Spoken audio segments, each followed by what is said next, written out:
Then in the early 2000s, we had extensive drought periods in the summers. Well, there's quite a few summers of seasons of drought. But in 2000, I don't know if you recall, but we had hillsides where that's all hardwood, maple, and oak trees in the background. Die off of the trees in the summertime, midsummer. The trees did recover. The biggest concern is when you get consecutive years of drought.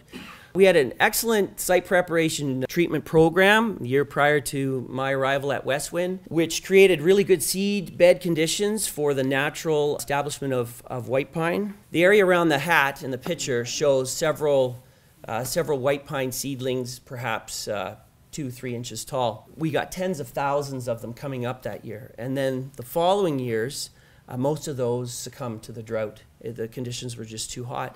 And in the end, we had to supplemental plant the areas anyways. So in conjunction with drought, we have pockets of armillaria root rot.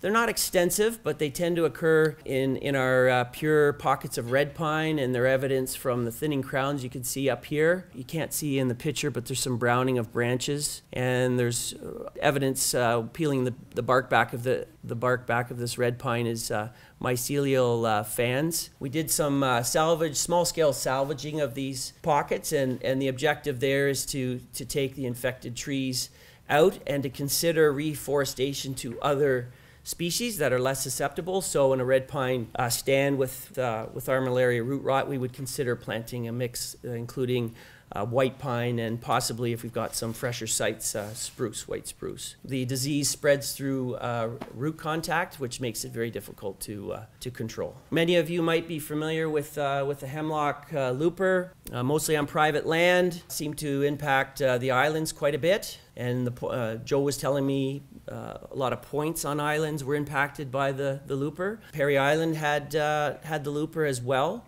There was some spraying of BT, approximately 150 hectares. And it was so bad in places, there were reports that you could, in the adjacent waters, you could put a cup in the water and scoop out a whole cup full of the larva. So that was another more recent insect infestation that we've dealt with. So now that I've got a whole bunch of you folks here, I've got lots of kids, and I thought I would have an opportunity to talk a little bit about my vacation. So I've got about 150 slides, if you don't mind. Anyways, back in 2013, I took my 6 kids and a trailer, and we drove 10,500 kilometers across the country to Tofino on Vancouver Island and back.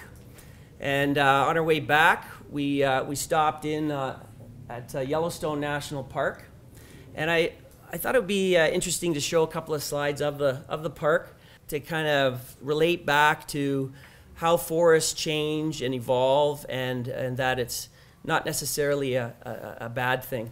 So my youngest son, the park ranger there, is standing beside. Well, you've got Old Faithful in the background, and if you look at in the background, it's a bit fuzzy. But the hillsides are covered primarily with lodgepole pine. You can see the fumaroles. Basically, Yellowstone National Park is over top of a large caldera, and magma occurs only a few kilometers below the surface. Hence the geysers. My family, we'd stop and look at the elk. There's some elk grazing and some bison.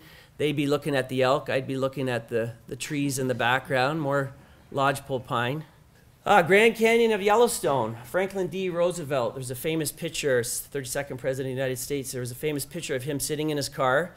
As you know, he had trouble walking. Sitting in his car, a convertible car, with the falls here in the background. I've got a picture of the family in the same. Just again, want to point out in the background, extensive lodgepole pine forests, and if you notice, there's a little bit of an oddity here. Like there's a dense forest here. It's quite open here. There's a few scattered, what look like to be sticks rising out of the ground, and there's kind of a varied forest landscape here. So keep that in mind. My kids are wondering, what am I looking at?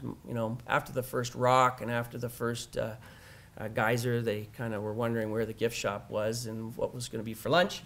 But I kept taking some pictures, and just to point out, there's a number of snags and chicos from the 1980s fire. There was extensive fires in the 1980s, and tens of thousands of hectares of Yellowstone were burned.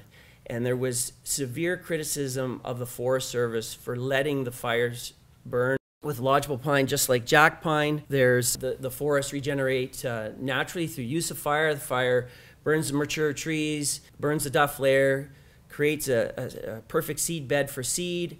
The cones of lodgepole pine and jack pine are very similar in that they're serotinous. They require fire to open up, to heat up the cones, and you get very good natural regeneration following. And here's another landscape picture of the park, and there's snags and chicos. You can't quite see it, but the gray haze you see are snags and chicos left over from the fires from the 80s. But as you can see, the forest is fully regenerated. There's some areas where the fire was so intense that the trees didn't come back. But overall, it was magnificent to see such a great example of nature doing its thing, ecological restoration by nature, in that this forest is regenerated. It still has, you know, challenges, and lodgepole pine. I worked for the Forest Service in British Columbia for 5 years, and dealt directly with the mountain pine beetle epidemic that has pretty much run its course in BC, but it is spreading east. Same species. So there's definitely going to be challenges ahead, but it was amazing to see the regeneration that had taken place after the extensive fires. Okay, so how do we manage for forest health on the Crown land? I thought it would be important to run by what we do if you're not familiar with forest management on Crown land. I'll give you a little bit of background of what we do. And although we don't work on private, we do work collaboratively with groups such as the Township of the Archipelago and the Biosphere Reserve. And so we are partners in that regard. In managing our forests, we undertake the practice of silviculture, which is managing forest establishment, composition, and growth.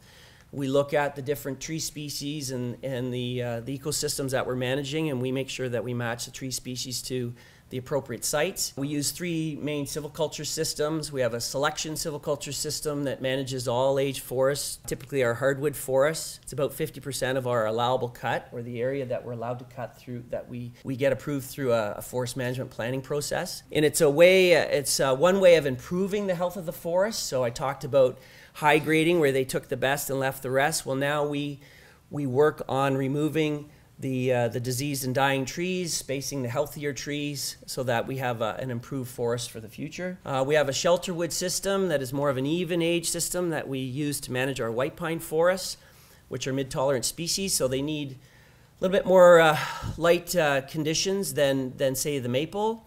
It's about 40% of our allowable cut, and you can see here kind of trying to demonstrate the process of starting with a mature forest, undertaking a seeding cut where we space out the trees. This is what it looks like looking up into the crowns. This is what it looks like looking past or through the crowns, with the objective of regenerating white pine in the understory, either through natural or artificial means, which is tree planting. We do some clear cutting. It's a very small amount of our forest management. It's around the 1 to 3%, tends to occur in small pockets.